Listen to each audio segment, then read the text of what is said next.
bouseux. Pour aujourd'hui, je vous propose de parler du traitement silencieux ou mutisme actif, qui serait un procédé de manipulation psychologique où l'auteur punit sa victime par son silence en ne lui parlant plus pendant des jours, voire des semaines. Ceci a pour conséquence une grande confusion, car la victime ne sait parfois même pas ce qu'on peut bien lui reprocher, et surtout n'a pas tellement les moyens de régler le problème. L'isolement est une punition qui peut s'avérer très violente, après tout, les prisons elles-mêmes possèdent des cellules d'isolement. Comme le gaslighting, voire LBM 157, ce concept est régulièrement utilisé pour accuser des gens de manipulation, et ça peut poser problème. Le mutisme est un sujet qui me touche personnellement.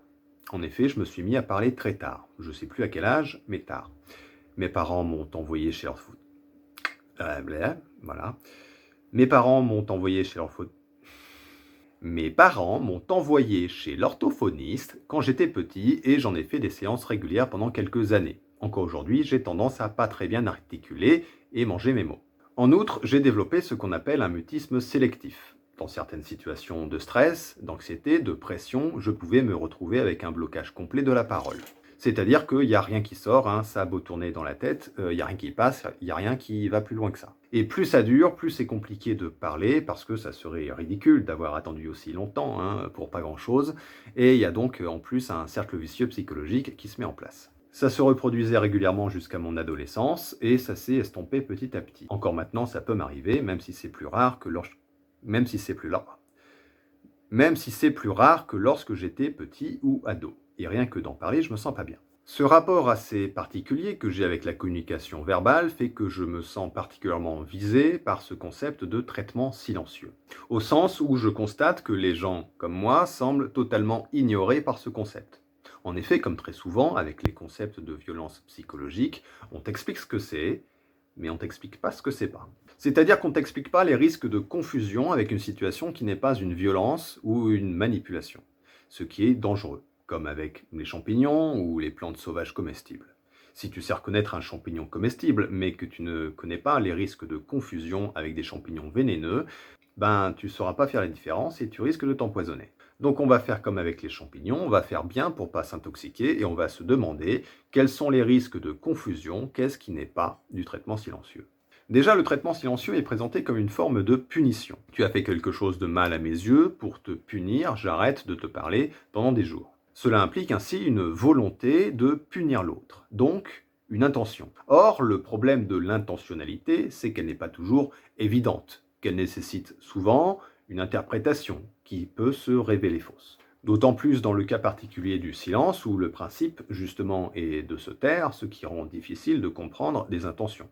C'est d'ailleurs ce qui fait la force de cette punition, car on ne sait pas ce qu'on nous reproche. Notons au passage que cette interprétation est égocentrique. L'autre réagit comme ça par rapport à moi pour me punir. C'est une interprétation où la personne qui interprète les réactions de l'autre se place au centre du sujet. Si ça se trouve, c'est vrai, mais souvent, dans la vie, vous n'êtes pas forcément au centre de l'attention des autres, et vous n'êtes pas forcément la raison des actions des autres. Attention donc aux interprétations narcissiques du comportement des gens. Ainsi, il existe de nombreuses raisons de garder le silence qui ne sont pas motivées par la volonté de punir quelqu'un ou de l'ostraciser. Ce sera bien sûr une liste non exhaustive. Alors, première raison, on peut se taire pour éviter de s'énerver. C'est pas la meilleure des raisons, mais c'est une raison quand même. On peut s'éloigner de quelqu'un et arrêter de lui causer parce qu'on se dit qu'on n'arrivera pas à tenir la conversation sans s'énerver et au minimum se mettre à gueuler, par exemple. En dehors des relations de couple, sur Internet par exemple, il est tout de même assez commun d'arrêter de débattre avec quelqu'un pour ne pas s'énerver. C'est même plutôt une bonne chose d'arrêter de parler au con. La fuite du dialogue est alors en réalité un évitement de la violence qu'on pourrait y créer. Alors c'est pas une très bonne raison, parce que de éviter de s'énerver par la fuite, si c'est fait de manière systématique, ça peut impliquer qu'on fait jamais d'efforts pour se contrôler.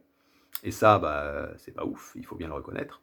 Et de deux, pour la personne en face, en fait, c'est peut-être pire, parce qu'en se faisant gueuler dessus, au moins on connaît le problème, et voir si c'est légitime ou non. Alors qu'avec la fuite, le silence, on est dans l'ignorance, ce qui est plus difficile à supporter. Mais ça veut pas forcément dire que c'est fait exprès. Deuxième raison, on peut se taire pour, au contraire, éviter la violence de l'autre. Quand tu commences à te faire engueuler, tu peux te taire pour ne pas nourrir la violence verbale, ou la provoquer, ou l'exacerber. Un peu comme un enfant qui se fait engueuler par ses parents et qui regarde ses pieds. Des fois, c'est pas parce qu'il a honte, hein, mais c'est parce qu'il attend que ça passe, en sachant très bien que s'il réagit d'une manière ou d'une autre, ça va continuer ou ça va être pire, il va être accusé d'être insolent, etc. Cette situation, ça peut arriver, mais l'autre, celui qui te gueule dessus, il s'en rend pas forcément compte et il croit sincèrement qu'il devrait obtenir une réponse en te gueulant dessus. Troisième raison, assez large, les gens ont le droit de s'isoler. Alors avant de parler de ça, je rappelle que vous avez aussi le droit de quitter les gens. Même le divorce est autorisé en France depuis maintenant quelques années. Même après 40 ans de mariage, vous avez le droit de quitter les gens, ce n'est pas du gâchis. Et ne pas être en couple, ce n'est pas un malheur, ce n'est pas une honte, ce n'est pas la fin de votre vie. Vous n'êtes pas obligé de vous accrocher à quelqu'un comme une moule à son rocher, comme une bite d'amarrage à son quai, comme un naufragé à sa planche. Alors ok, c'est pas toujours facile, hein, mais les relations amoureuses n'impliquent pas forcément des enfants et un logement en commun et tout le bordel. Donc si vous êtes avec quelqu'un depuis 2 mois et ses manies vous emmerdent et il ou elle a pas l'air de vouloir s'adapter à vous, vous pouvez partir. C'est légal. Trouvez quelqu'un qui vous correspond au lieu d'essayer de changer les gens, on est 8 milliards sur Terre, il y a du choix quand même. Par contre, évitez la menace du style si tu changes pas, je te quitte. Ça, c'est du chantage, il vaut mieux éviter d'en prendre l'habitude. Bref, quoi qu'il en soit, les gens ont le droit de s'isoler. On a le droit de vouloir être tranquille, même si on est en tort. On a même le droit d'être lâche et de fuir toutes les conversations gênantes. Ce n'est pas une violence, ce n'est pas de la manipulation et ce n'est pas un délit. Si la lâcheté était un délit, il y a un certain fasciste alsacien qui prendrait perpète. Et quatrième raison, alors il y en a sûrement d'autres, hein, vous compléterez en commentaire si vous voulez, mais quatrième raison, des fois les gens font un blocage. Ne pas parler, ça peut être un blocage psychologique, comme j'ai dit en début de vidéo. Le mutisme actif, l'autisme, les traumas, enfin il peut y avoir plein de raisons qui font que les gens ne vous répondent pas. Ce n'est pas forcément une forme de punition et ce n'est pas forcément parce que vous êtes au centre de leur attention. Toutes ces subtilités forment une différence fondamentale entre les violences psychologiques et les violences physiques. Parce qu'une claque dans la gueule, c'est une claque dans la gueule. Il n'y a pas d'interprétation possible, les faits sont là. Tout ce qu'on peut interpréter, c'est le contexte, pas les faits.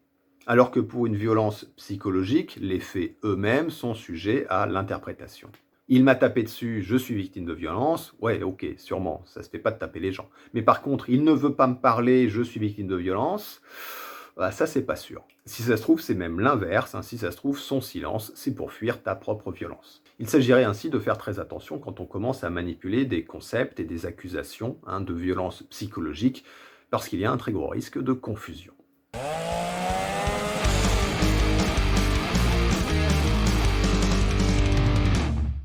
Notre émission est désormais terminée, j'espère qu'elle vous a plu. Si c'est le cas, n'hésitez pas à le préciser dans les commentaires. Vous pouvez me soutenir sur Tipeee. Un lien est dans la description. Allez, salut les bouseux.